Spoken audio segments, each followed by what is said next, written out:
Hey everybody, it's Craig back to here. In this video, we're going to be talking about the new Red Komodo X, which just launched yesterday. So let's dive right in and make sure you stick around to the end, and I'll let you know whether I'm upgrading and whether I think it's worth the extra cost for the Red Komodo X. Anyway, let's get right into it, talking about the differences between the regular Red Komodo, which is still available for sale, and the new Red Komodo X. I'll just refer to it as the X model from now on. Now let's start with the front of the camera. New Red Komodo X has a locking RF mount. So the regular one is just an RF mount. The X version has a locking RF mount, which is a good feature. Also on the front of the body, there is a red record button that's easy to reach. Now, as far as the size, it's the same height and width.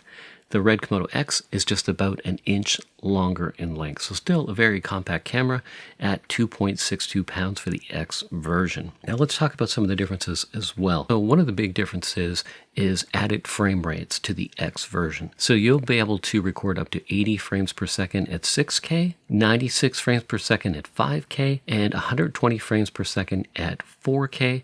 Now as you go to 5K or 4K, you're going to crop into the sensor. That's just how it works. If you want those higher frame rates than 80 frames at 6K. Instead of a CFast 2.0 card, which the regular Komodo uses, it uses CF Express B-type cards to allow for the faster frame rate. They're also a little bit smaller than the CFast 2.0 cards, but that's not really a big difference. It's the faster frame rates that they allow, which is really a good feature. Now, with the regular Komodo, you had two BP style batteries. With the new Komodo, you have a V-mount attachment on the back. So if you had this Komodo, you'd have to get added V-mount adapter, which is added cost, and then you can mount your V-mount. That solves that issue of not having to get an adapter just to use V-mount batteries. So I think that's a good plus. Also, there's more in and outs.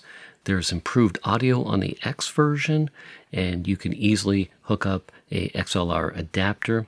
Now also too, on the X version, there's a USB-C port that allows for Red Connect and some other features. So I think the big takeaways are really the higher frame rates. So if you need higher frame rates, then definitely you want to go towards the X version than the regular Red Komodo. Also too, I should note, it's not the exact same sensor in the Red Komodo and the Red Komodo X.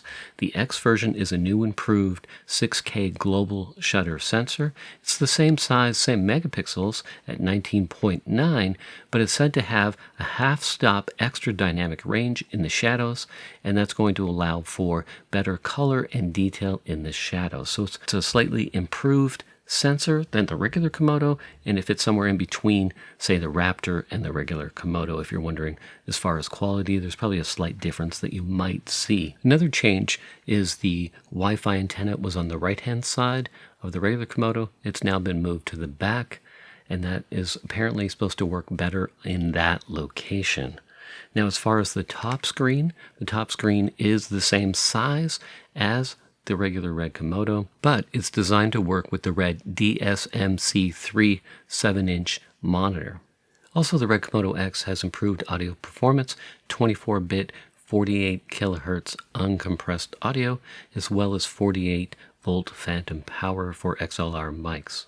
Now, I haven't seen any talk of autofocus improvements with the X version over the regular versions. It's still phase detect and contrast autofocus like on the original Red Komodo. It would have been nice to see some autofocus improvements. Maybe there will be with a firmware update down the road, but as far as I know now, the autofocus is similar to what you would find on the Red Komodo. The Red Komodo X also has a 12G SDI port if you want to use an external monitor and you're not using the Red monitor that also works with it as well. So if you're a current Red Komodo user, then the question is it worth it to upgrade to the X? Well, I would say if you really need the extra frame rates, then it's possibly worth the upgrade. As far as I'm concerned, for what I do, this is perfect. I don't feel the need to upgrade. Now, there's a difference of $4,000 between the regular Red Komodo and the Red Komodo X.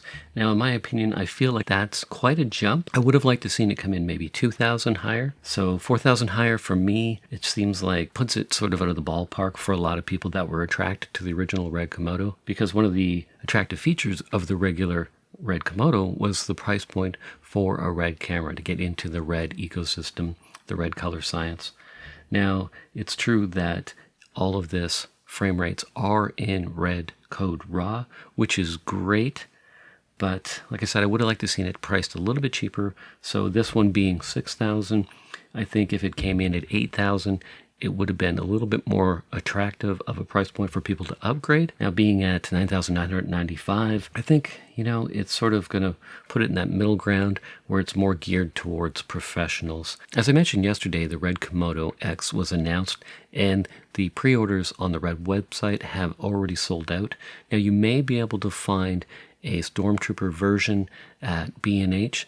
So check your local retailers, see if they have any stock, but Red on their website are sold out. Now, it could be mid-June, end of June, before you see new production models come out in the black color. Now, the black color is going to be priced the same as the white Stormtrooper models. So I think last time they came out 3 years ago, the Stormtrooper models were $1,000 more than the black version.